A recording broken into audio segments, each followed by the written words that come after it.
Welcome to Southern Soul Chats, where this season we will be diving into the stories of individuals who have navigated the deeper waters of faith. I'm your host, Dr. Miranda Ferguson, and together we'll explore the journeys of people who've taken that courageous step forward in their faith. Get ready to be inspired as we uncover the incredible stories of unwavering belief and the remarkable impact it's had. If you're excited to join us on this faith-filled exploration, don't forget to hit that subscribe button so you never miss an episode. Let's step forward. Hey y'all, we are glad to have you with us today. We are getting into episode 11, and the title for this episode is Trusting in the Wilderness. If you haven't had a chance to go back and hear our previous podcast, I'm going to encourage you to do that. There's some great stories of faith, a lot of cool perspectives, some hard stories, some soft stories. There's something there for everybody. So if you haven't had a chance, scroll on back. Well, don't miss this one, but scroll on back after you listen to this one and get caught up. Today, I have the privilege of sitting down with someone whose unwavering faith is carrying her through life's storms. My guest today is Leah Dyer, and she's a living testament to the power of faith and resilience. And in this episode, you're going to hear how she has stayed rooted in the faith despite a diagnosis that changed the course of her life, and how she continues to have a daily strength while dealing with adversity. So you're going to hear things from career changes to life dreams shifting. And through that, you're going to hear a story of courage and faith that'll touch your heart and leave you with a profound sense of hope. Now, it's special today that Leah's here because Leah is actually a close friend to me. She is a cheerleader to me. She inspires me daily, and I know that she is going to absolutely inspire you too. So without further ado, she gets sound effects because she's my buddy. So here's Leah. Nobody else got those. I'm just sitting here while you're introducing me, and I'm already tearing up, and I'm thinking it's gonna be a long day. Yeah. So here's the deal. I could cry, she could cry, we could both cry. You might cry. That's okay. But this is just how we keep it real around here. So we'll ugly cry together. We will ugly cry together. And if you're crying too, you can email us and we'll cry with you. There you go. It's all good. So again, this is my guest, Leah Dyer. Thank you for being here. Yeah, I'm my so pleasure. excited to have you. Leah's story is seriously something. Take a deep breath just to think about it. Yeah, it's something. And so we're going to just jump into it because there's a lot. And spoiler alert, this might turn into 2 episodes. Most likely will, because I don't want to rush through your story. We talked about this in pre-planning. Like, I believe the Holy Spirit has something to say to somebody out there. Mm-hmm. And to rush through your story or try to cram it in a box for a podcast, to me, would just take away from what he can do. So if we need it, we're going to do it because we can. Yay. And if we don't and we get it in, then that's great too. So you've been warned. Yes. Sorry, guys.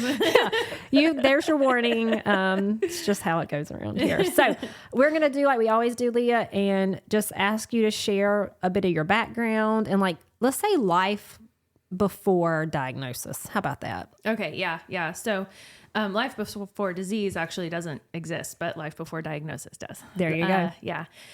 So background, raised in a faith-filled family. My parents always encouraged me to dig into it. My dad worked in Christian radio. My mom helped him in the beginning of the Jesus music movement. So there's just a heritage of faith. And kind of living it out, working it through, a normal family with problems, just like every other family, broken people trying to honor God and each other. But I was blessed that my family has stayed together all this time too. And I also have very supportive parents. And so there was a sense of belonging very early in life. I know a lot of people don't have, so I'm really grateful for that. I feel like that's a foundation for a lot of my life. Also, my parents always encouraged me, even at a very young age, to reflect on spiritual things, to talk about them. I never felt like I wasn't allowed to bring up things, or I never felt underestimated faith-wise, which I think is really big. I can remember kind of hanging out with my parents at the house when they'd have Bible studies and gatherings. They didn't kick me out. So I remember hearing adults talk about faith from a relatively young age. And there was even a point where I got tired of going to Sunday school, and I asked if I could just stay and listen to sermons, and they encouraged it, and they didn't try to get rid of me. So I feel like from a very, very early age, God just always planted this hunger for him in my heart, and a sensitivity to the Spirit that I'm really grateful for. I think my parents trained that and helped that. And then in youth group, I had an amazing mentor who put me on like a leadership team for teens, doing all sorts of more in-depth Bible study. And she was really a kindred spirit, a very similar person. And so to learn from her, it's like a spiritual mother, and now it's like a spiritual sister. But that was really formative in shaping my faith too. So I have to tell people, so listen, y'all need to know like how much Leah loves Jesus. So when Leah was younger, and for all you churchy people out there, I'm going to tell you, for you non-church people, you know what they are too. But for churchy people, you know how summer camp for church, that's important. Yeah. And so I love the story of what you would do to go to summer camp. And I know it's off topic, but you have to tell people, because it just shows and demonstrates your heart and your love for Jesus, and how like you are a very determined chickie. That's what you are. I think you're referring to making fudge. Yes.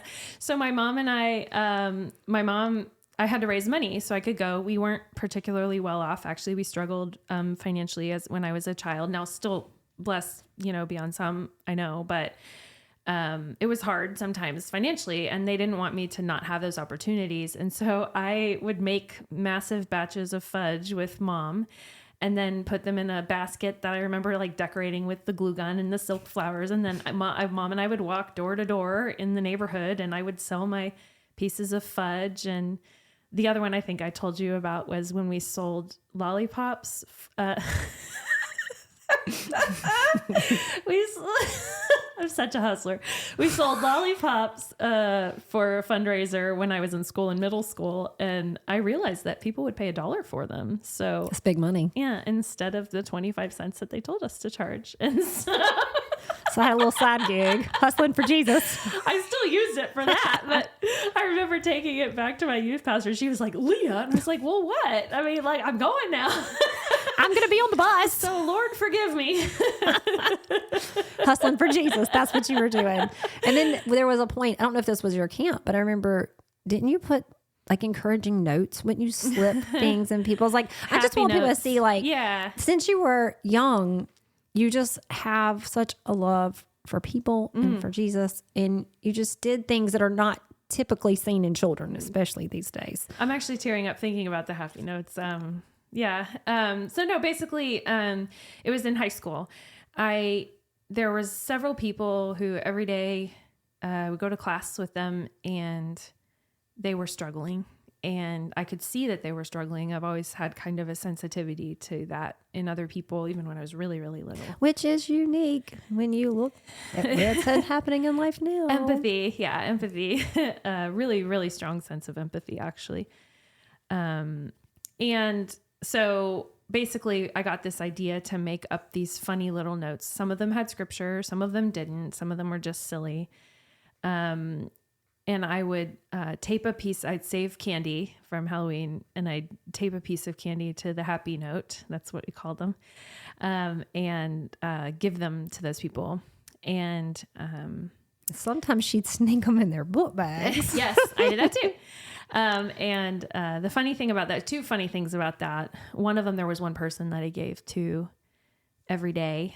They were an atheist at the time and really struggling with depression. And every day I would give him Here's one. your candy. Yeah. And your happy note. Yeah. And many, many, many years later, he talked about what a change that made. And he's actually studying to be a minister, which is pretty cool. That is amazing. I can remember. You never know what happy notes and candy can do for people. And I remember praying, like one time we had a conversation and I felt like I hadn't defended my faith well. And I was worried that like I wouldn't I had ruined it, and I was like sobbing. And I remember calling my boyfriend. It was like really late at night, and his mom answered the phone. I'm like sobbing on the phone. It was still in high school. I'm like, I think I ruined it. He's never going to believe in Jesus. And she was like, Leah, it'll be fine. Like, if God wants him, God's going to get him. You don't have to do everything. I'm like, So this is a theme that will come up many, many times, wanting to be the one that saves people. And knowing that I am not the one that saves people. A vessel, hands and feet, something. So Leah and I, if you haven't caught on to it yet, Leah and I talk a lot. Oh, all the time. Yeah. So we like actually do this a lot without equipment. And so it's nothing for us to like, oh, what about this? And what about that? Yeah, there'll be tons of that. But I wasn't trying to throw you off of your course. It was just that. Oh, it's fine. To me, those are stories that I've heard in little marks in my head that was like, man, from the beginning, God had already placed something so great in you. Well, what's crazy about that? Preparation. Yeah. What's crazy about that too, when I was in that leadership team at the school and youth group, and I was in high school, the vice principal, migraine brain today, sorry, asked me to join a teen leadership class at the high school. And it was a mixture of people, like some of them just to encourage leadership, and some people that were struggling with people that were leaders, and he was a strong Christian too. So I think he saw the benefit of that. And it was really interesting because we had to do Bible study as part of the leadership team at my church. And my mom had this plaque of Jeremiah 29:11, for, I have the plans I have for you, plans to give you a hope and a future and prosper you, not to harm you. And I know I said that out of order. Sorry. That's the gospel according to Leah. Still good. Still works. And so I was like, I think I'll do Jeremiah. And I remember my youth pastor saying, Jeremiah, Leah, why are you doing Jeremiah? And I mean, the weeping prophet, right? The one who goes in to preach something that is never going to be received.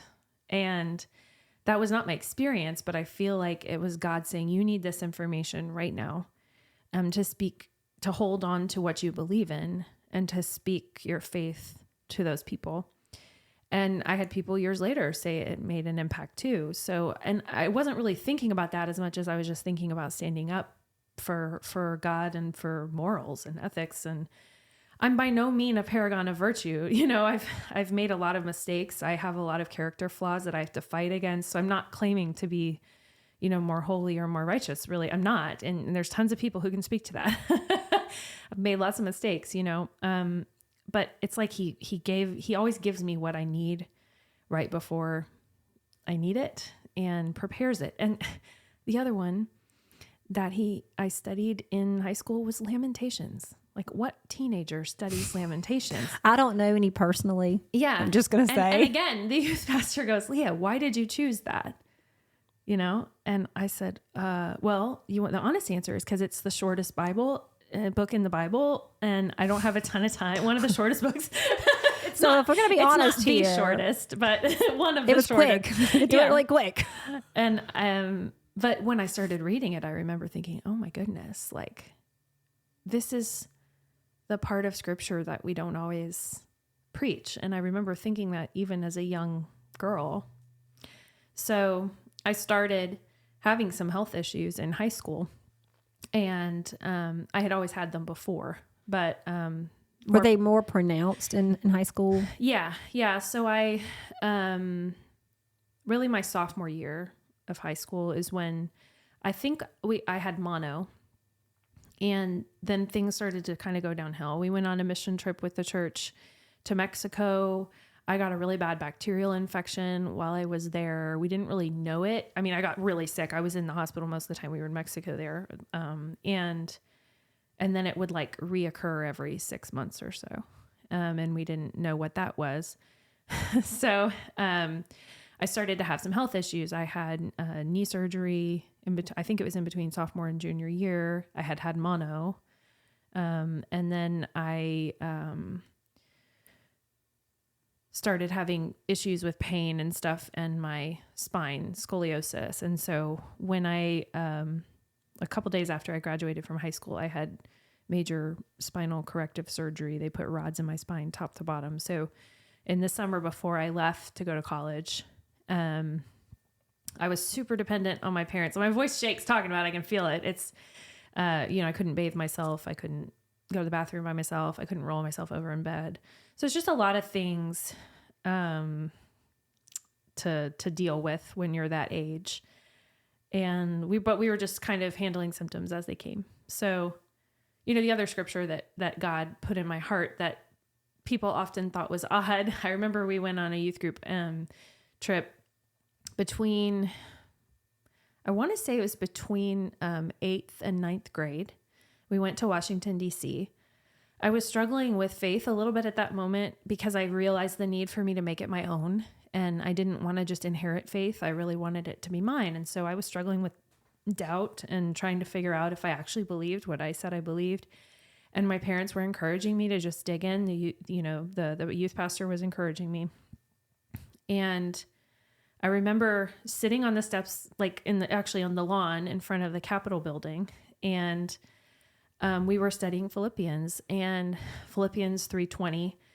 But our citizenship is in heaven. And we eagerly await a Savior from there who will transform our lowly bodies so they can be,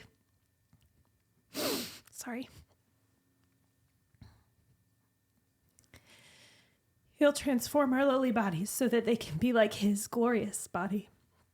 I didn't know how much I would long for a body that could be transformed at that time.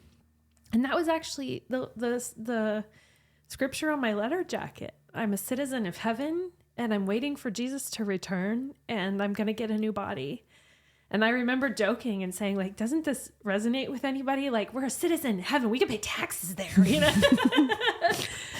the street's gold. So keep laying gold. But that sense of like identity and ownership, and belonging to you, it being yours. Yeah. And eagerly waiting for a return. And I remember sitting there and saying, oh, I believe this. I can still see it sitting in arches. I don't know where we were for that, but there was like an arched pathway with a little garden and we were in a circle. And I said, yeah, I know that I believe this. So he, last year I was studying Philip Keller's book, Shepherd Looks at the 23rd Psalm. And you mentioned it in one of your other podcasts, I think. Couldn't remember the name. That's because you're the one who told me to read the book. Actually, I'd actually heard about the book. You already had years ago. Yeah, I already had it. It was sitting under my bed. I know. And then when you brought it up in a conversation that you and I had at your house that was very unscripted, and who could have known that was going to happen? That was crazy. I came home and was like, I think I have that book. I've got to find that book. And then I've still not finished it quite yet. And it's not even a big book. That's so horrible to say that. But I cannot tell you part of the reason why I can't finish the book is because every chapter there's so much, and it's just like a brick. Just it's beautiful. And you have to think on it, and you can't. Maybe some people can, but I couldn't read through that book and be like, oh, okay, next, what's next? Like I'd have to walk away from it and go, I need to really think on this and really chew on this. And what God does best, and He's done it with you, because I know several times last summer or this summer when I was writing for the Met to do the ladies' conference, it was funny that something that I was talking through in my head and the Holy Spirit laid on my heart, I opened the book to read it, and the detail that God laid out in a way that I would understand it better. Yeah.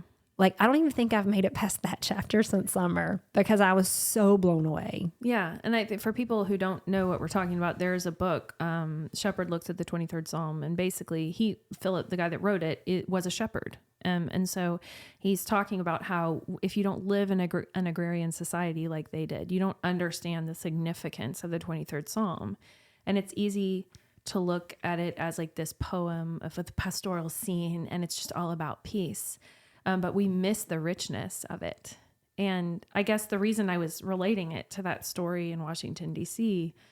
was that it talks about how you will want for nothing, and that He prepares a table.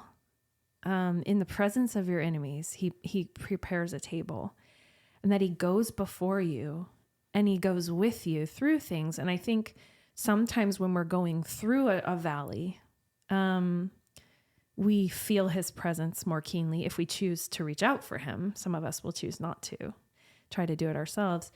But I think there's also a lot of hope and power in understanding that he's gone before us and he's laid the foundations. And that's a really, really important thing to hold on to, because it gives you hope, but also that peace that passes understanding, knowing that, well, he already planted the seeds where I'm going, That's powerful. It's really interesting. So high school for you was not typical. You became sick. Did your family just feel like, man, Leah's was like, why do you keep getting sick? Leah's just sick. Seems like it's happening a lot. Well, I mean, even from elementary school, like you have an allotted number of absences. The school district gives you every semester. I'm hitting them, but I'm not like one of those quote sick kids in the sense that I'm not missing months of school or anything like that. It was just, I had a lot of issues. And so my mom was like my warrior, man. She was researching everything. She had nutritional healing books. We were going to doctors. And so I was on tons of vitamins, especially after I got, mono. So I took tons of different supplements but you're still getting sick. You're still having sick. I'm having issues. A lot of issues with, pain and, debilitating fatigue and weakness. Like random, all of a sudden bouts of anxiety, and exhaustion so bad that it would make me vomit or I'd be unable to eat. And, so dealing with that. And then on top of that, dealing with all the normal struggles you go through in high school, so. Which is enough to make a lot of people vomit. Yeah, exactly. My school years would make me feel sick. Yeah. I think it's it's a hard time for anyone. So as you progress through high school, you have your family's trying to figure it out. You're, as even a teenager, trying to, in your head, put it in its place. God's doing other things. And what you don't realize at the time is he's actually molding and sculpting for what's to come. Yeah. So where did you go to college? I went to TCU, Texas Christian University in Fort Worth. It's the frogs, right? Go Horned Frogs. Yes. Go Frogs. I know this because my son, I have to buy a shirt for him for Christmas because he's become a fan, and it's okay. It's a whole nother story. It's a connection. Yeah. He's my child by proxy. Right. Yeah. And he's going to wear that shirt proud. I promise you. So when you went to college, what was your area? Well, even that was kind of a fluke. So I'm a singer. I was she says it lightly, y'all. I'm a singer. No, Leah, I'm a singer. You are a performer. Let's not lie to people. I was really active in choir in high school, and then got a full ride scholarship to go to TCU. I wanted to be a music educator. I was also doing like worship leading and stuff like that before I went. Like in high school, we had a youth band, which was really cool. So I got to help a dear friend lead worship in that band. So I was doing that already. And there was like this, what do I do next kind of thing? But I was really passionate about choir. I really wanted to teach. I loved working with people. And so I was actually scheduled to go to North Texas. I had already started filling out paperwork for dorms and stuff. And then TCU called and they were like, we want to offer you a full ride. And I'm like, full ride to a private school. That's right. And beyond that, my mom was also a singer. And the choir director at TCU was the choir director she had sung under in Dallas with the symphony chorus. And they had been talking for years about my singing. And so she was like, I think you would really love working with him. I'm not saying that's how I got the scholarship. I had to audition like everybody else. But even on the day of the audition, I was vomiting. I was sick. I was exhausted. I was having a hard time standing. So it wasn't like your ideal performance for an audition. And that's happened many times actually. But yeah, so even that was a fluke that I ended up there. Not a fluke. It was a God thing. But yeah, so I went there, for undergrad, sang there's a church connected to it, sang in the church choir there. And I had been diagnosed. Well, okay. So I came back after my first year of college and I just was so tired. I could barely function. And I did all the normal things. Like I just need to get active and eat better and stuff like that. remember I had spine surgery going into it. The first semester, we weren't sure if I was going to even make it through. Like they were talking to me about taking a gap semester or even a year to come back home. Cause I had only been to heal through that. I mean, my spine, I think it had been 2 months and then I was off to college, which was crazy. But I managed to get a 3.5 GPA and I was like, I can't believe it. I was so proud of that. You. I think my first year GPA was like a 1.6. So you make me look really. But it was really hard. I mean, I was starting to get migraines. There was all sorts of things going on. So we went back. So is it worse? Is it continually taking steps? Yes. The sickness. So what was in high school through surgeries now all those symptoms and different things that are happening, they're getting worse and added to. I don't have mom there to help. I'm in a new environment. I'm living with somebody else as a roommate in the dorms for the first time. I wasn't the best roommate always. I was actually kind of unkind. So I'm sorry if you hear me. I love you. Please forgive me. Because there was just, you juggle so much in those first years. And so just adjusting to that. Also really wanting the approval of others, during that time in the end of high school and during college, God had kept saying to me, the scripture in Galatians, am I now trying to win the approval of man or of God? And maybe it's because I'm a performer. I've just always been so driven by approval, wanting men to be attracted to me, wanting other people to like me, wanting to not disappoint people, wanting to not disappoint God. And it's something I still struggle with to this day. I think I'm better than I used to be, and so just all of those adjustments, I think were emotionally very stressful too. Right. So, it also triggers some of the stuff that's internal symptoms. Mm-hmm. Yeah. So what was a sweet blessing about that, beyond I had amazing mentors there, professors that were they're like family members. I mean, so loving and supportive. I was really grateful for that. One of them was basically like a surrogate grandfather to me, very, very close. And I sang in a church choir that was kind of attached to the college, and the church choir people were amazing. I mean, when I went in between my freshman, I think it was between my freshman and sophomore year. I'm pretty sure that's when it happened. My mom had been researching and she found this thing about chronic fatigue syndrome. And she was like, I think you have this. And there's this doctor in Houston that works with that. And so we started to go see her, and there were labs she would draw and stuff. And she was still sort of figuring out what it even is. They still don't know what it is. Although there's more insight now. That makes a lot of sense when you look at my life and my story. But because of it, I had to get injections, and I had to get injections twice a week. And there was a nurse in the choir who would, in the robe room, give me my little shot in my tush. Talk about provision. And I needed to do them twice weekly, spaced out. And we had Thursday night choir rehearsal and Sunday morning service. And so she gave me those shots through the entire college time. Yeah. It's funny at this point, I'm thinking about all the stories that I've heard up to this point, and all the people in a roundabout way, of course, not the same word and verbiage, but have said the same thing, that everything they needed, God had it right in place. I mean, and a lot of people probably go, well, of course, but I'm talking about things like shots and needles. I mean, these are things that were important to you and probably a stress for you and something you were going to have to walk through, and your parents aren't there. But God, he even took care of that little detail. He did. Yeah. I mean, it just shows through all these episodes how faithful God is in the big, huge, all the way down to the silly little, and that's not silly, but silly little details that sometimes I think that we think aren't even good enough to take to God. Yeah.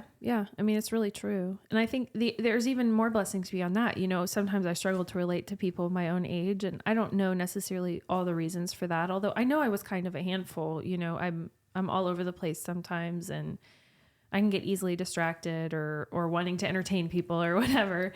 But older people always had more patience with me, because they recognize the good with the bad a little more than other people who are trying to sort it out at the same time, And so to have this instant family of all these older people in this choir that were so loving to all of us, all the students that were there, we were like paid section leaders. So that was also my job while I was there, was just a really sweet blessing. It was like a family. Like they even knitted me a prayer shawl. Like, I hope you still have that somewhere. I still have that. And the interesting thing is that last year, my friend had surgery and she was really nervous about it. And so Adam and I traveled to help her with it. And she sends me this picture. I'm going to bring, I can't remember if it was her aunt's, I think it was her grandmother's prayer shawl with me. Girl, it was the same yarn Wow. as mine. I mean, Wow. she sent a picture and I was like, how did she get a picture of my prayer shawl? How did she get that? In a whole other state. And I just thought, but even that was like a little God wink. It was like, I go before you. I go before you you even know it. I'm there. And his provision. So was college steady like that, where it was, you were doing all the things to be a student, to keep your scholarship, to keep infusing yourself with the music and the Performing career. too, which is very stressful. So, and the whole time, all 4 years, still having shots, seeing doctors, but still sick. Yeah, very sick. I had to go home to see my doctor there. Had no doctors in Fort Worth. And honestly, another challenge was because I'm a pretty like joyful person. You get the people who are skeptical of it and think it's fake and nasty. And I'm not saying I never was fake. I'm sure I probably was. There's people who are skeptical of joy, right? So they don't believe you. And then what you learn as somebody who has chronic illness is there's always people who are skeptical of if you're actually sick. And so it would be like, but you were fine yesterday, you know? Yeah, well, like, I know. What do you mean know? you're sick today? So I had this balance of like people who believed me and were supporting me, people who thought I was using it to my advantage to try to get ahead or whatever. And I can honestly say that was not my focus or desire in any way, shape, or form. I did take help that was offered when I needed it, but my motivation was not to manipulate others to do that. And then people who just were annoyed by me, which I you know, some of my traits are annoying. So I'm guessing that's like, fair, I guess. I'm guess being in performance where like tryouts are involved, and I would think that's kind of a dog eat dog world where people are kind of stepping and trying to get. So if they could find any avenue to look at you and be like, oh, you're just using that to get ahead of us, they probably jumped all over it. I'm sure sometimes, yeah, too. And I mean, like I said, I know I'm not perfect in all of this. There's still times I think, I go, why did I, you know, in my head, why did I handle that way? You know, I think, but like I said, I think this is a challenge. You know, I was talking to my mom about this morning because I have big gaps in memory. And so, especially from that time, because I was just so sick. And, you know, I was talking to her as I think, I don't know that people realize like the normal challenges that any human being goes through relationally, life, unexpected circumstances, things that are thrown at you. A person who has chronic disease has all of those and all of the chronic disease issues. So sometimes we don't handle them gracefully. Like it's hard to juggle them sometimes. And that's why it's so important to surround yourself with people who give you grace for your flaws and, support you in prayer and love you and call you out when you need to be called out. You know, there's lots of times that I need to be called out. So, yeah, it was hard. It was hard. I mean, it was full of blessing. I got all sorts of amazing opportunities. And I sang all over the world. I got to sing in, Carnegie Hall. Like, Was that during college? Yeah, that was during college. That story's crazy too, but I was singing with the New York Pops with our choir was going to sing. And then one of the songs had a solo. We auditioned. I got the solo, so I got to sing it. And it was Sweet Little Jesus Boy, all about Jesus coming to the earth and forgive us. We didn't know who you were. You know, what a beautiful way to honor God with my first big break. I didn't put that in place. Somebody else did, you know, Right. but what a sweet thing. And I still have a recording of that. But I also had an infected wisdom tooth at the time. And I had been throwing up Again. and I got by a fluke an audition. There was somebody in the audience who had connection to the choir, and heard me and thought, oh, you'd be perfect for this part in the show I'm in on Broadway. And then I got an audition. I was like throwing up all night and my tooth was infected and I'm like auditioning for this Broadway show and the director is showing interest and like all this is happening while I'm miserably ill, to the point where Mom and I would joke about it. Like, oh, Leah's feeling pretty horrible. I wonder what God's going to do this time. Yeah. Wonder what she's going to try out for next. Yeah. And, I don't think it was necessarily like, I know that I have a gift of singing. I know that, but God orchestrated a lot of things. And now looking back on it, I realized that there were seasons in my life where adventures like that were more possible right, than they are now. Right. And I think God knows my heart, right? So he knows what things feed me and fuel me. I had no ambition in terms of like becoming famous. I actually didn't really want that. That made me very uncomfortable. It still does. I wasn't famous, so don't get me wrong. And you're still not famous. And just so you know, you're still not. I'm a legend in my own home. No, I'm just kidding. Yeah, no, I'm not. So I should clarify that. But I think some people what I guess I'm saying is some people get into that industry right because they have an ambition to perform, and it's like what they were made to do. And it does take some people there. It does absolutely. Clearly. It does. It does do that. I think that's a gift from God too. But for me, I was just kind of going after the things that I was passionate about. I think about too, most of the stuff that I sang in undergrad was faith-based stuff. So it was close to my heart for lots of reasons. And there were many other people who were, equally, if not more gifted. And I just think, why, but looking back on it, I think it was just giving me the desires of my heart in that moment to get that opportunity, to have that memory, to remember that experience. And that was sort of the time that it could happen. Right. Yeah. So were you done with college when you started really figuring out what was going on, or did you go through college and then I know you went into other areas of what you're doing? Yeah. So I was still sick. I finished my undergrad. I went on to get a master's. I was still sick, getting worse, having more problems. Mind you, too, the stress level is going up, too, because I'm starting to travel for auditions and I'm performing. And that has this whole other set of challenges associated with it because your instrument is your body if you're a singer. So the stress of like doing all the traveling would trigger the attacks of what we didn't know what I was dealing with. I think we just thought it was anxiety at that point, and maybe some anxiety was mixed in that. And then I would have to still perform with this body doing all sorts of weird things. So it was just a more stressful situation. It's stressful for healthy people. Right. And not really the way I'm wired, So I met with a few doctors in Ohio. I went to Ohio State University for my master's.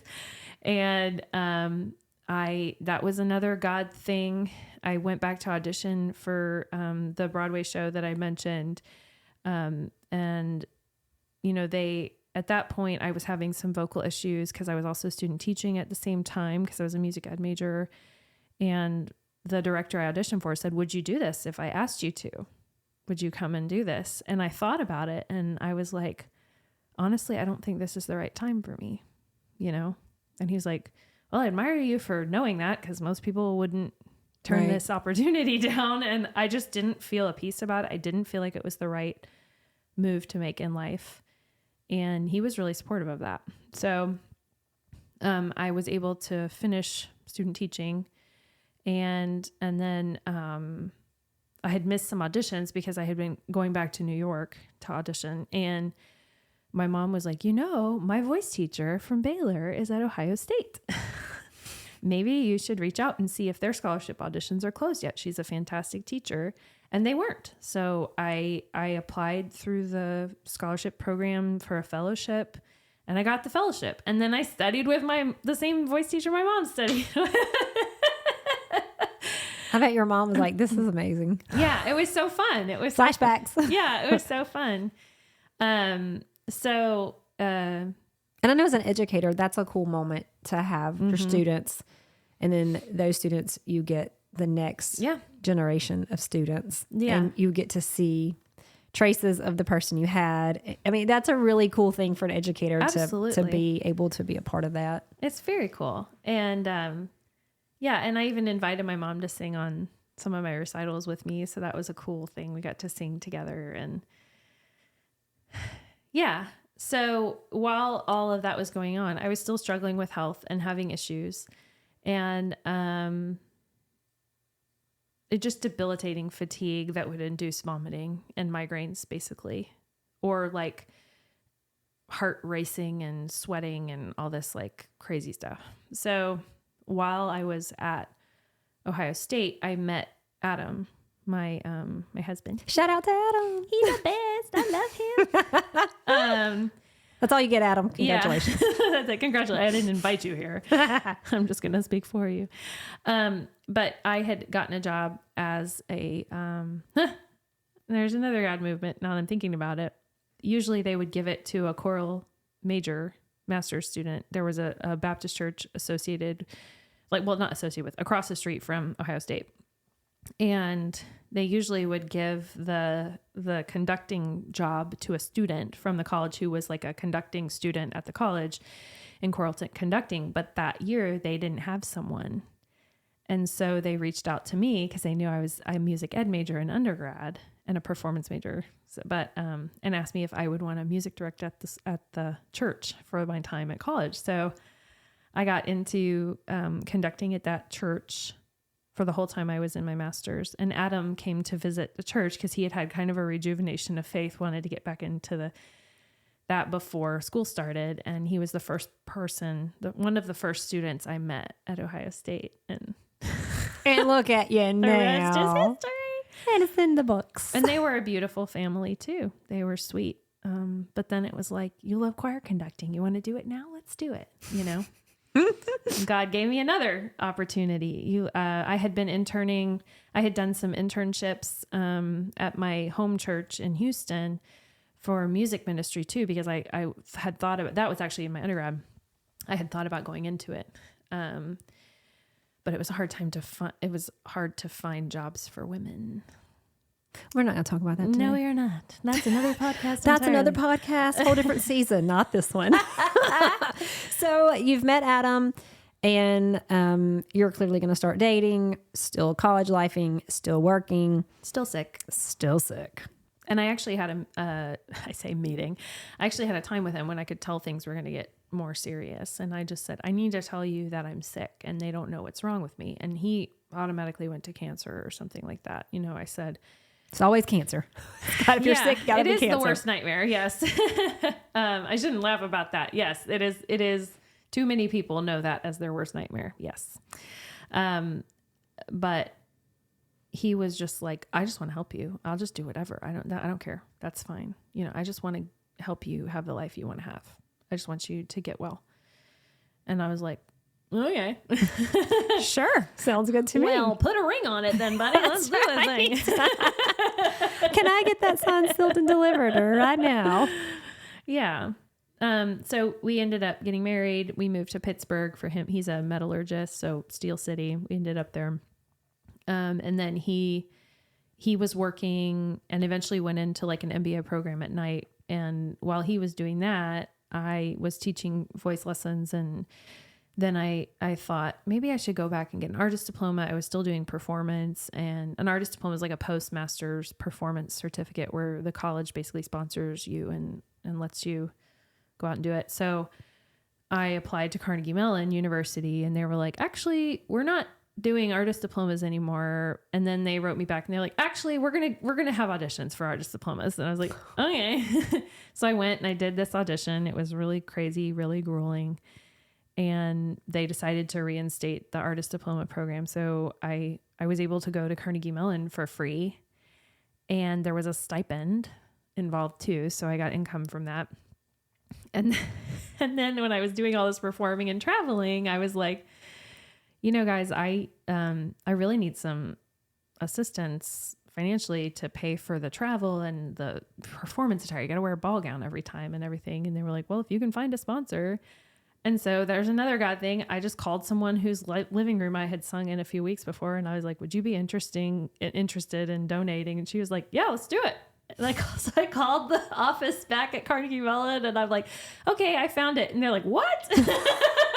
Yeah, I just picked up the phone and dialed the line. And that scholarship is still there today, which is really cool. That's amazing. So that's God's provision there too. Yep. You know, I'm very grateful to that. So like I said, all these little people just helping that. And I say little people, but I mean like little things. Just they're not little people. They're amazing people. Little situations where people stepped in for even just a moment to enable something to happen. So that the next thing could happen. So that the next thing could happen. Mm-hmm. Yeah. And then I started traveling and auditioning, getting contracts for summer programs and young artist programs. And you're married. I'm still married and I'm still sick. And he's there. And he's basically holding down the working fort all day and then going to school all night. And then at one point I was teaching, going to school, and performing opera at night every day. So busy.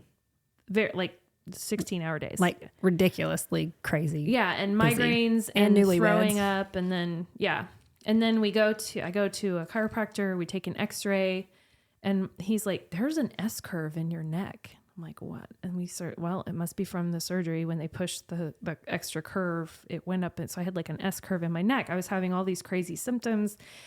It was putting pressure on my brainstem, limiting blood flow to my brain. I was having horrible migraines. I was getting motion sickness from watching television. My sense of smell and taste was getting weird. I had ringing in my ears. I was throwing up randomly. So I went into intensive treatment for that just to get the C curve back in the neck and the spine. And all of this, we're like, what the heck is this? Like, what am I dealing with? And which has been the theme since forever. Yeah. What is this? What am I dealing with? My whole life, even when I was a child, I used to get random hives. We thought I was allergic to corn, and then I would be able to eat corn again, and then I wouldn't. And I would have these nausea bits and random anxiety rounds. And I mean, it was just... So how old are you now at this point? Like, how old are you? That's a great question. 25? Make up an age. 25-ish, probably. So yeah, you're talking over 20 years of symptoms and surgeries. Yeah, I didn't. But nobody's really clearly said to you. I didn't get a diagnosis until 2015, I think, or 2016. No, 2017. So over 20 years. Yeah, so over 20 years of just thinking, could it be this? Could it be that? We're going to fix this. We're going to fix that. Chasing symptoms more than finding causes. Yeah. Right. So yeah, I was juggling health issues and stuff like that. And then just, new marriage, you juggle those things. I had my first miscarriage during that time. One of several. And, yeah, it was just hard. There's not a ton of flexibility in that industry for illness or disability, just because you got to perform, like you got to sing. I'm not even accusing anything. I'm just saying it's a hard job to have. Yeah. It's not like you can call in for a sick day when you have a performance that night. You have a cover, so you can, but when you have a chronic illness, that happens a lot. It complicates things, and no real knowledge of when it's gonna, or even what it is, flare. Yeah. Well, you don't even know what it is, so how do you know if it's going to flare? Right. So life is still life. We're still trucking along at the same pace. We've added a new player with Adam in the game, a great player. MVP in my book. That's right. And so, but still grueling days, long schedules, sickness. So at what point, so let's go to the diagnosis. You're living life and this is what it looks like. This is the picture that life looks like. Is there anything that we're missing before we get there? I went away for a residency in Colorado. And while I was there, I was super homesick. I missed my students. I only ever got into performing really because I liked the rehearsal process, and because I knew that if I wanted a job like teaching at a college or something, I would need some performance experience to have some experience to share with students. I mean, I love singing. I'm not saying that, but I never was like wanting to be a big opera star. You weren't chasing that dream of being like an opera star. No, it wasn't really you were building a resume. My jam. Yeah, that's exactly right. And so I was already feeling like I don't know if I can keep doing this forever. I just missed home and I missed Adam. And while I was there, he got an offer for a job in Houston. And while I was gone, our house, we had just finally finished flipping it. It was the first house we moved into as a married couple. We had done all this work to it. It was finally done. I left for Colorado. He went and interviewed. He got the job. He put the house on the market. The house sold the day before it officially listed. That must have been a great while I was gone, this whole thing. And then we were moving. So I came back. I was very happy in Pittsburgh. I loved it there. I really love Pittsburgh. I still love Pittsburgh. I still miss Pittsburgh. I was going to say, Leah, you want to be honest and tell people how like, especially this summer, you were talking about Pittsburgh. Well, and that's actually an important thing. There's a Sarah Groves song. I loved Sarah Groves. I used to listen to her music all the time. Her Conversations album is so powerful, but there's a song, I think it's on that album, called Painting Pictures of Egypt. And it's like saying, I'm painting pictures of Egypt and I'm leaving out what it lacks. Right. It's like this idea that you want to go back. The future seems scary. So I just want to go back, but you're forgetting all the things you've learned while your back was turned on Egypt. Like, very, very powerful song. But I think that's what Pittsburgh was for me. It was this place where I was finally able to do the things I loved, and I was doing all of them, not worship leading at that time. So he got this job and then sold the house out from under us. He did all that by himself. I came home, and I can't remember the exact order of it, but basically I came home from Colorado. The next day they were like packing our house, I think. I mean, it was like 1, 2, 3. We traveled down to Houston, picked our house in a weekend, came back, the movers packed it, took it away. And I went to live with his parents in Ohio, and he went down to Texas to live with my parents. And I was completely uprooted. So when I got to Houston, I was mad. Like, how mad were you, Leah? I was miserable. I was absolutely miserable. I never wanted to come back to Houston.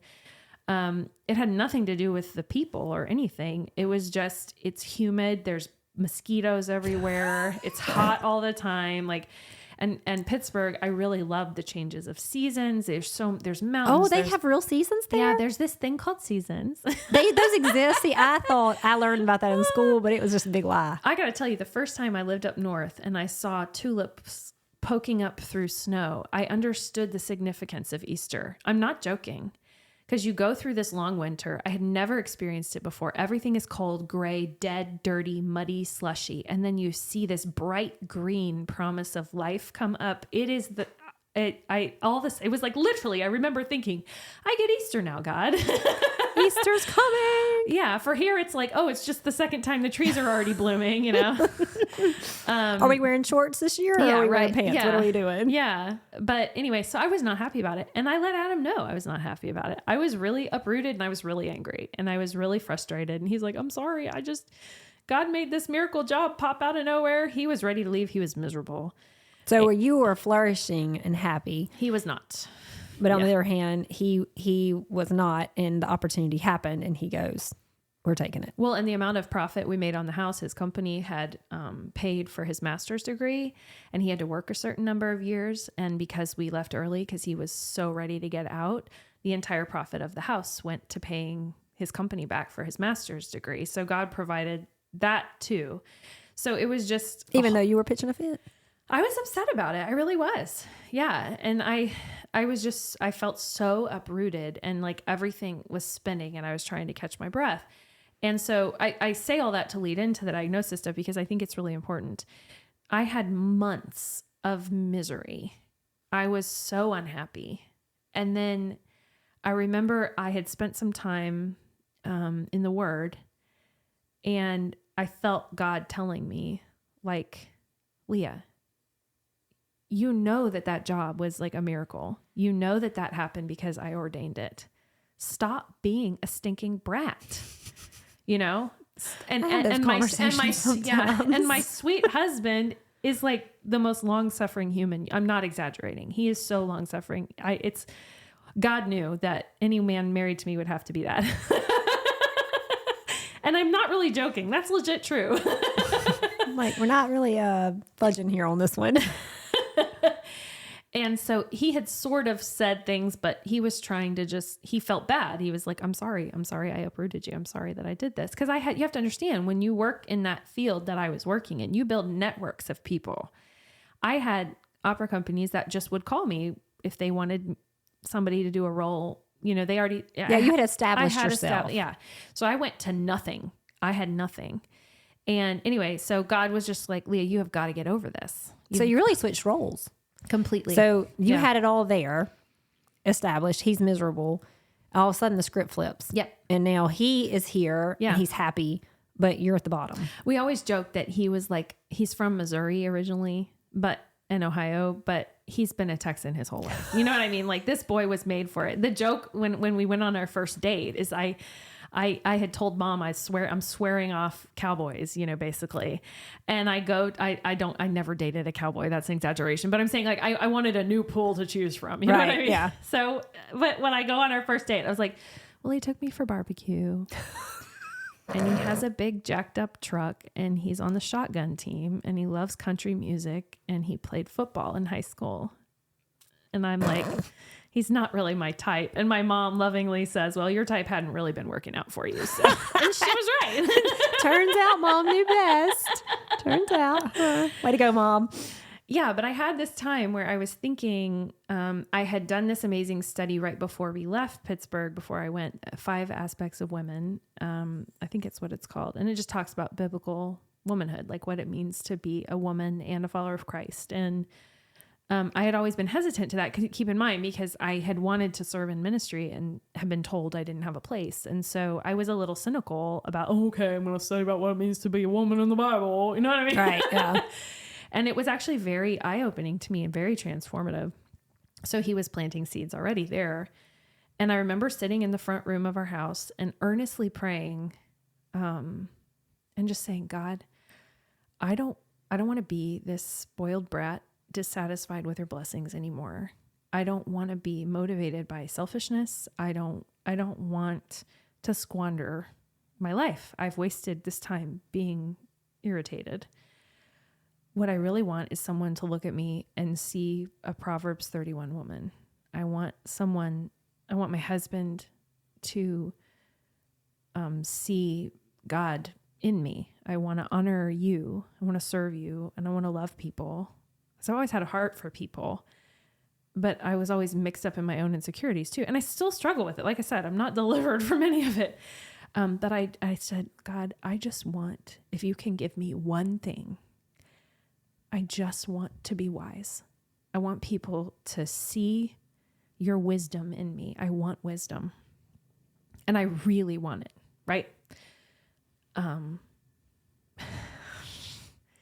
That's a really dangerous prayer.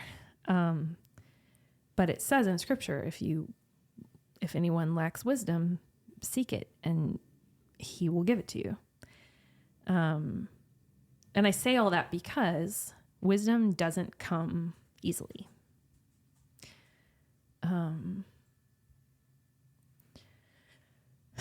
So I got a job teaching at the community college. I started teaching music appreciation.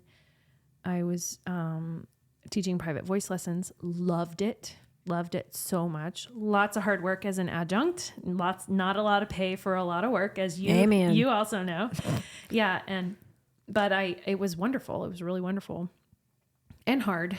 But I was making good relationships, having positive experiences. I felt like I was speaking life into students and creating a life here now. Yeah. Feeling like you were getting back. I saw fruit. Yeah. I had been fruit. You know, there's one time a friend asked me, you know, what do you want me to pray for you? And I was just like, fruit. I just want fruit. So while I wasn't working before I got that job, I wasn't having as many health problems. It was the first time I had rested in years, a decade at least, you know. I was being nice. Just years. Like, no, decades. Yeah. I had another miscarriage though during that time. And then the seasons of difficulty started. So, my mom had a heart attack. Adam was in the hospital for his gallbladder. I had lost a baby. My dad had a bicycle accident. I was directing a show. And then I started getting all of these weird symptoms. So that's when it started. I think Adam told me it was 2015 the other day. Like I said, I have memory gaps. So if I'm saying any of it wrong, please forgive me. Those of you who know, I'm not trying to. And I started like walking outside and breaking into hives, or I would be sitting at the piano bench teaching and I would start to feel myself passing out. Never actually passed out, thankfully, but I would, see spots or I'd be winded all the time, or I was sweating and I couldn't stop sweating, and my eyes were hurting and I was having problems sleeping. And then it started getting really bad, and I was having like 4 or 5 anaphylaxis attacks a week, not full on like throat close up, but it was like, tongue swelling, mouth itching, excruciating migraines, projectile vomiting, like digestion shutting down, my tongue swelling. I don't know if I said that already. Like ringing in the ears and hives. And it was terrifying. It was absolutely terrifying. And actually, right after Adam had gotten out of the hospital for his gallbladder, I had built this beautiful raised bed garden in our backyard, and I had planted this amazing vegetable garden, and it was flourishing and it was giant. And I was sitting there and I was reacting to everything, and I couldn't even eat the food I had grown. And I was like, God, what are you doing here? What is this? And that time was really hard because I think I went 9 months eating 6 things. It was like turkey, celery, rice, apples, carrots. So however many things that is, I think that was it. And that was the only thing you could eat that you wouldn't have a reaction to. That I wouldn't react to.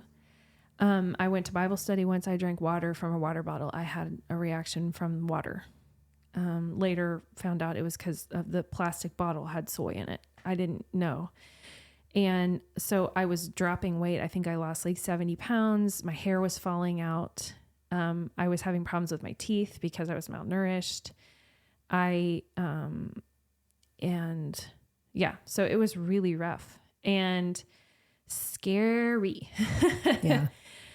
And I had been going to a doctor, and she was like, I really don't know what this is. And so we were doing all sorts of research on things, and I was keeping logs of reactions and trying to figure out what was wrong. And then I went to this immunologist, and I had this log I had kept for a month, a daily log of every reaction. We're talking, I never had a day without them. The severity, I had ranked them 1 to 10. I mean, and I hand him this big, thick log, and he looks at me and he says, you're just really confused, aren't you? And I was like, you just really want to get smacked in the face, don't you? I'm going to jail today.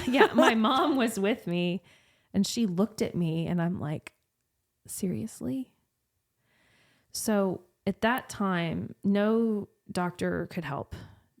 Some of them were supportive and kind, but had no solutions. Others told me I should probably see a psychologist, and I had to go to the ER. And so they were telling me, it's just a panic attack. You're just having panic attacks, or, you're just allergic reactions or whatever. So it was really bad. And I was telling Mom when I was talking to her about it today, like Adam and I had been in this like foodie phase where part of our joy was exploring new foods, and I was cooking, and that's why I grew all my own stuff. And I was really getting a lot of joy from that. And I was also in this phase of like hosting things at my house, and it was all before all of that happened. And then all of a sudden everything got turned and shifted. And there's this history in my life, if you look at it, the things that bring me joy or purpose, it's like I'm allowed to have them for a season, and then they start like being the source of things for me. Mm-hmm. Joy or hope or happiness or purpose or approval. And God's like, okay, we're done with that now, Yeah, we got to take that out. Mm-hmm. So I had the beautiful vegetable garden, but you couldn't eat it. But I could only cook it for other people. And then I would cook it for other people and make these elaborate meals. And then I was too tired to make the elaborate meals. And then it was, you're just cooking this. And what he was saying is like, hospitality, Leah. Like, I want you to take what I give you and use it for another person. This is not for you. This is not to glorify you. This is not to gratify you. This is to serve other people. And, so the disease is striking right now. As I'm talking about this, I'm dizzy because it's neurologically stimulating. During that time, none of my clothes fit, because I was losing all that weight and stuff. And the scripture that God gave me during that time was in Matthew, when he says, don't be consumed with your life, what your body, what to eat, what to wear, what you'll do tomorrow. Seek out instead my heavenly kingdom, and everything else. That part's not from Matthew, but there was a song that I used to listen to a lot when I was younger. And the text of it was that passage of scripture. There's God planting it again, right? Mm-hmm. I had struggled with how people saw me. So I was vain. And so my hair's falling out. My teeth were falling out. I thought, oh, I'm losing my beauty, God, and I know that sounds really selfish. So I'm sorry. We're women. I'm being honest. We are women. Being honest here. And but then it would be, don't be consumed with your body. Don't be consumed. Adorn yourself. And he was refining me. And the thing about it is, it's so weird. He was giving me the desire of my heart, that people would look at me and they wouldn't see the outside adornment. They would see him. They would see wisdom. They would see faith. And that's really significant, because when you're chronically struggling with anything, especially when you have people doubting whether or not you're sane, or saying you're trying to get attention, or telling you you're not really that sick, you need to just chill, Even doctors. Even doctors telling you this is all in your head. You need to see a psychologist. Yes. There's nothing wrong with you. You're your problem. Yes. And the enemy loves to play with that. And so while we were still there, I had a mirror, and I was DIYing a lot at that time, because I'm in that phase of still trying to be productive. And that's actually important for later. But, and I made this mirror with a frame, and I painted scriptures. God looks at the heart. Men look at the outward appearance. You are God's workmanship. I painted them all over the frame. So every time I would look into that, I would see the truth about what he said, about me and who I was, and where my value actually came from. I was just grasping, I was just I knew I needed to view it through the right lens, or else it would destroy me. And so Adam was with me all the time during this. My mom sometimes would have to not go to work and come over and hold my hair while I had a morning attack, or I would leave work to vomit and then, come back. And it wasn't an eating disorder. I just literally couldn't eat the food. And I was just so desperate. I really thought I was dying. I can't even have water. We're going to go here. And I didn't know what to do. I remember one time I had a really severe reaction, and the attacks would be so severe that it would dislocate ribs, or strain tendons or ligaments, burst the blood vessels in my face, cause a lot of jaw pain and things like that. And I remember sitting one day on the floor of the bathroom. I had just finished vomiting, and it was so bad I was having a hard time breathing. And this scripture comes to my mind.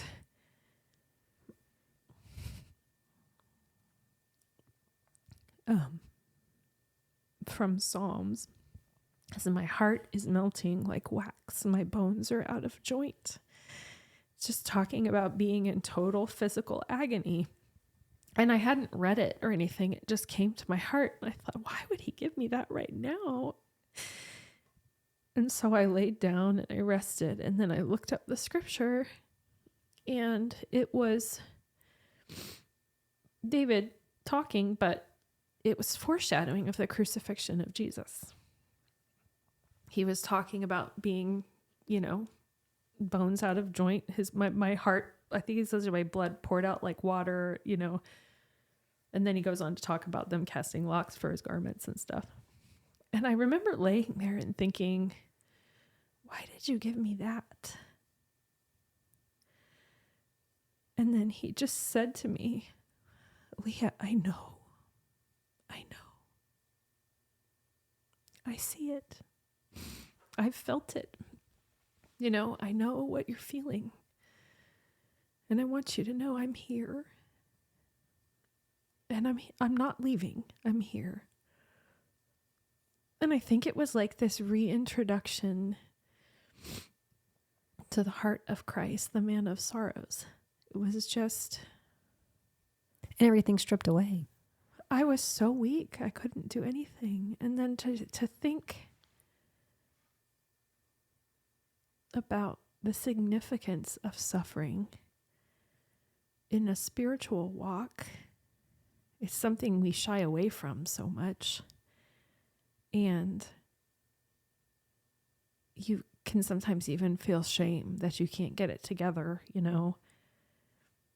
And you feel this, I guess I shouldn't say you, because I'm maybe different people, but I would say it's a pretty natural response to feel like this burden when you're ill, scary ill, that you don't want to make other people uncomfortable. And when someone sees you and they're like, whoa, you're really sick, you feel this like desire in your heart to make them feel more comfortable. And it can cultivate a sense of shame, not even intentionally. Sometimes it is intentional, but from some people, I think. But where you just feel like you can't share it in the truest form. And it felt like in that moment, he was saying, like, I know, and I'm sharing it, and I'm right here. I'm not leaving you. And later when I would read that Psalm book, he's walking through the valley of the shadow of death with you. He's with you in that. And what I've learned in my life as the suffering got worse, because it did, is that there is a closeness to the Son that comes from suffering if you choose to cling on to him. I can't even express how close the relationship is with Jesus during that time. And the gift of the Spirit that comes through that is remarkable. It's breathtaking. But I think that was the introduction that he gave at that moment, was just, I'm in the middle of this with you, So out of desperation, I called my insurance company. They said that you could get a dietitian. So I called and I was like, I'm malnourished. I know I am. I can't eat. And she was like, this is horrible. I don't even know how to help you. I'm so sorry you're going through this. And then she said, but you know what? I was just at this conference and I just saw this woman speak, and she's in Houston. And I think she might be able to help you. She's a LEAP dietitian. So I said, okay, fine. So I looked her up. I found her. I called. Their phone system wasn't working. Nobody called me back. So I just tried to find a different one. I called a new one, and she's like, I live right across the street from the woman you're trying to reach. I'm going to tell her you need to call her, and she needs to answer. Wow. Yep. And so I called her. We sat down to talk. My mom was there with me. I explained everything. I laid it out, and she just said, okay, let's move forward. Here's what we're going to do. I think I can help you get past this first stage of it. This is going to be really hard. Are you ready? And I was weeping because finally someone was like, I believe you, and I'm going to do everything I can to help you. And I still see her to this day. I still have problems. But she didn't know what you had then. No. She just knew Something was how to not manage symptoms. Right. So it went through then a year-long process of diagnosis, of treatment for all sorts of things that was horribly bad. I mean, really rough. Like,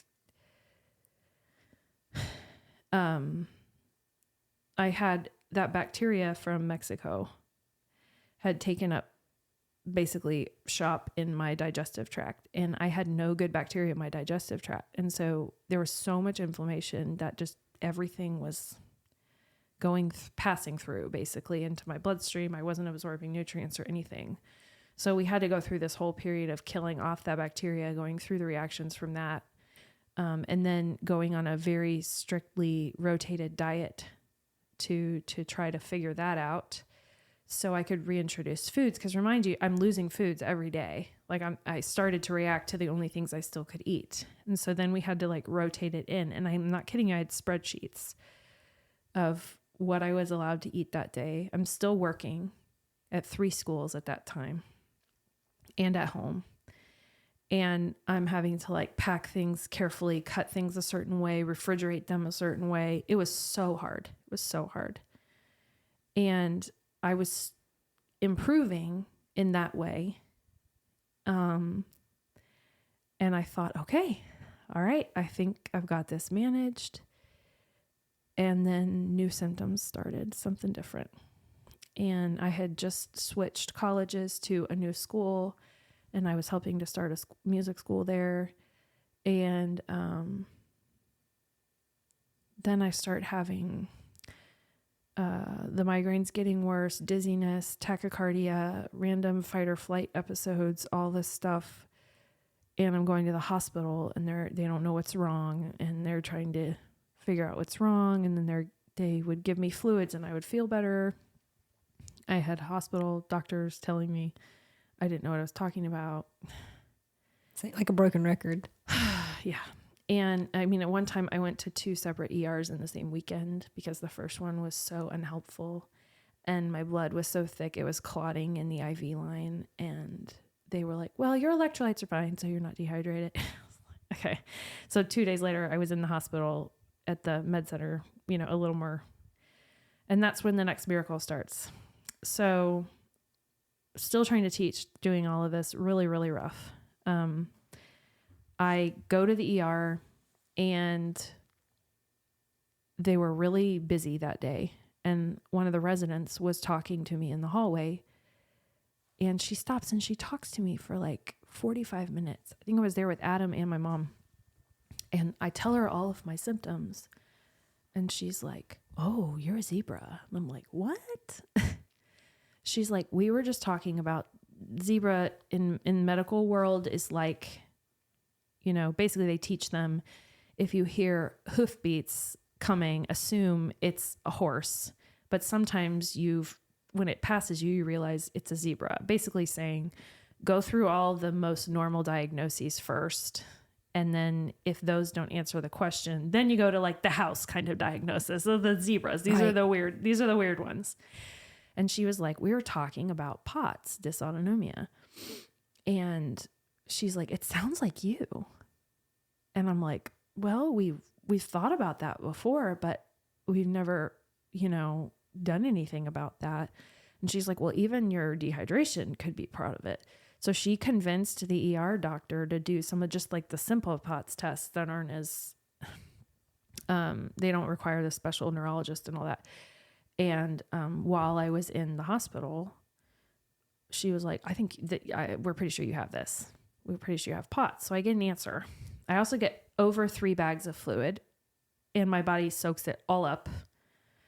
And at that point, I had no doctor. I was just going to urgent cares because I couldn't find a doctor that actually could help me. So I was only seeing my dietitian, and then I was going to ERs basically. And I had, in desperation, a couple of days before, emailed the nutritionist or the dietitian who was so patient with me because I was relying on her way more heavily than I should have. And I realized that, and I even apologized later. And she was like, there's this great doctor at Methodist downtown or in the med center. So that's why we went to that ER, because I was like, maybe we can get her to come or something. That resident called the doctor that is impossible to get in to see, waited on hold forever. I remember of her actually running upstairs, but my mom doesn't remember that, so I'm not sure which. But basically convinced them to take me on as a new patient. She was not accepting new patients at that time, and get me an appointment for the following week. So I got all the fluid. I started improving a lot. I went back to work. The next week, I start assembling this giant list of my medical history, which you got to understand. When you take a stack that big into your doctors, they usually get annoyed. They're like, do you assume I have all this time? Or I even had one endocrinologist tell me, what is this? I'm like, this is my mystery. Like, I can't figure out. So it's not always received well. And I bring it in. I think I was in a wheelchair still at that point because I was having a hard time walking and moving on my own. And I give everything to her. And she must have spent an hour and 20 minutes. I hand it to her. She goes, this is amazing. Nobody ever keeps records like this. I am so glad that you did this. Thank you for all of your hard work. Can I copy the whole thing? She was respectful. She listened. And then at the end, she's like, I was just at a party last week with the head of Baylor Adult Genetics, and they were talking about Ehlers-Danlos syndrome. And I think you have Ehlers-Danlos syndrome, and we need to get you in to see her. And I had heard about EDS before, but I hadn't, I had discounted it because at that point, when you Googled it, this explanation was like, so I don't want to say stupid, but I'm just going to say stupid. This is really shallow and dumb. Like this is, yeah. And of course, like basic. It was a very basic. Yeah, half the medical professionals that are listening right now are going, of course, because you Googled it. Google doctor. Google also saved my life. Can I just say that? But anyway, so that began a process of me getting in to try to see this clinic. Long waiting list on it. I had to prepare all of this paperwork. It was very emotionally challenging to prepare all that paperwork. It was 500 pages of every single lab result, diagnosis, hospitalization, everything I had ever experienced. And it was like really upsetting to do it because it was just looking at it, basically rechronologing. I don't know if that's a word. It is. It's a new word. It's a word in the brain fog today. It's going to the Webster. Yeah. If the Webster still exists. Yeah. Yeah. So, and they lost it. I remember you said you had to do it all over again. I mailed it and they lost it. And it took me weeks to even get like back on the horse to do it, but I did it. And so going back, my doctor was like on it the whole time with me. And she said, I'm just going to call her. I'm just going to call the director and let's just get this figured out. So she called the director.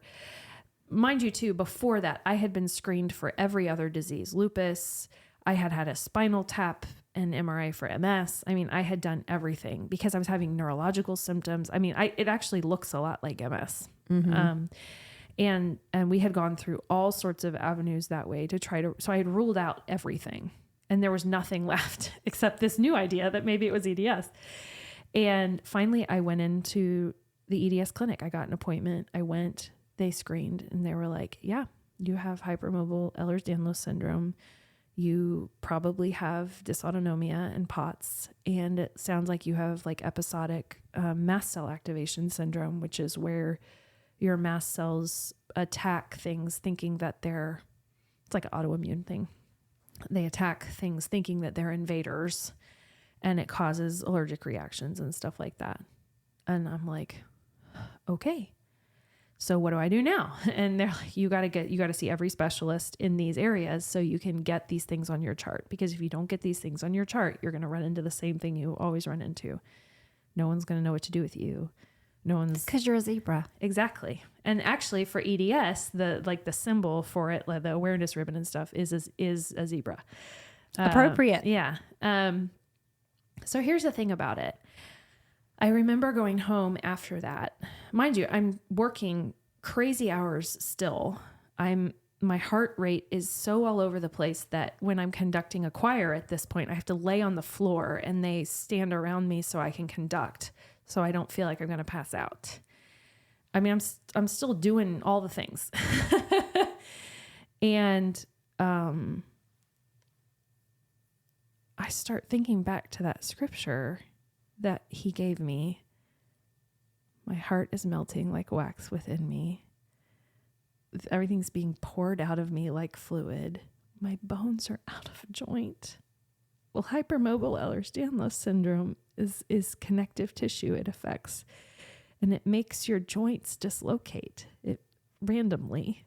I didn't realize how connected my heart, the fluids leaving my body all the time, it was really I didn't know how significant that passage was.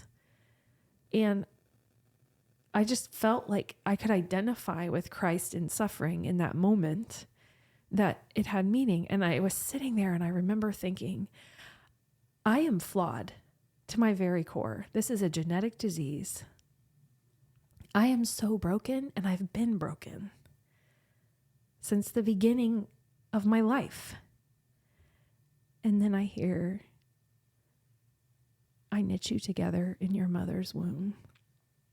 I ordained your days before the passage in Psalms 139. In the darkness, I formed you. I made you. And I remember thinking, oh, I'm not broken. I'm not broken. I'm made.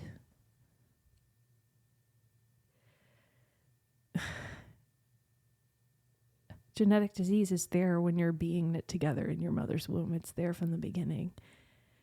And he always knew that was the path that I would be on. And if that's true, then he would equip me for the path that I would be on. Which, if you look back over up to this point of your story, you see the little pieces of the puzzles of the equipping to prepare you for the moment, and then what's going to happen after you find out what you have and what life looks like then. Yeah. So we already said we're going to do it again. I know. I just saw the time and I was like, I need to look up this scripture to share it. He says, Psalm 139, 13 through 16. For you created my inmost being, and you knit me together in my mother's womb. I praise you because I am fearfully in one. I'm sorry. I praise you because I am fearfully and wonderfully made, and your works are wonderful. And I know that full well. My frame was not hidden from you when I was made in the secret place, and when I was woven together in the depths of the earth. Your eyes saw my unformed body. All the days ordained for me were written in your book before one of them came to be. And it was like there was this shift that started happening in that moment. The diagnosis, there is no treatment. They're still researching it. They're figuring it out. There's management, but there's no deliverance outside of healing from God or heaven. That's what I have to look forward to. Mind you, I'm 33 years old at this point. I think I was. But to look at it and think, this was ordained. By the hand of God. Yeah.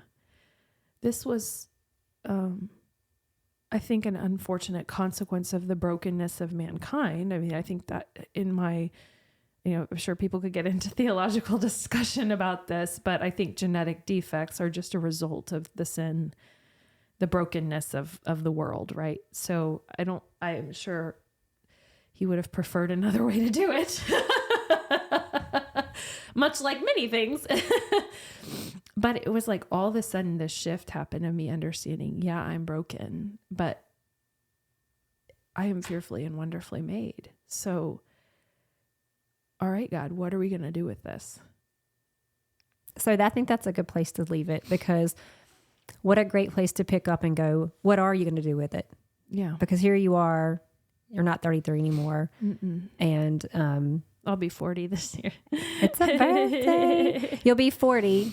But because I know the story. Yeah. There's lots of loss that's going to come next of ideas of life and dreams. But then there's so much birth of a new and beauty woven together. So I think that's a good place to leave, because we'll have you on a cliffhanger, and you're going to have to come back. You're going to have to come back and see and hear the hard parts that had to be stomached and the realizations, but then how God took it and what he's been doing with it since, which the beauty and the pain. Well, and what he'll continue to do. And what he's going to continue to do. Yeah.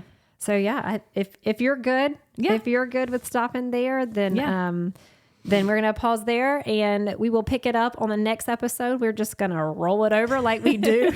Sorry, guys. I have so much to say. This is it's appropriate to be Southern Soul Chats, because us Southern gals, we want to make sure we just get all of our story in and bless our hearts and tea on the porch and have good chats. But what's great about this is that at least we made it through The diagnosis. So the beginning. We got there. We made it through. No, but what's really good about this is I think anybody who's heard today's episode can relate to any points of that. Oh, right? Yeah. Yeah. He's close to the brokenhearted and the crushed in spirit. Yes. What encouragement to see that. We're not talking, this was a couple of years. This is now from decades. Womb. Decades. We're talking womb, 33 years. You have an answer. It's not the answer you would want. Well, it doesn't change much, actually. Right. That's the thing. Right. Yeah. So it's an answer, but it's more questions. Yeah. So physically, it's not going to change much, but emotionally and what God's going to do with it is some huge changes. And I meant to say this in the beginning. What's unique about you being on this season is, in my opinion, and I told you this yesterday, you're the only person who we've talked to who their struggle or their faith journey, it might not have left them emotionally. Like they walk through it. I think about Donnie and Heather, addiction. Yeah, addiction or grief. Grief is another one. And they kind of still never goes away. It doesn't ever go away, but their life, they're still living life, and they have lots to be hopeful for. Yeah, and as these things come up, I think about those little things at Chuck E. Cheese that pop up and you whack them on the head. Whack-a-moles. Yeah. But in your story is different because this is every day. Yeah, it's unending. It's every day.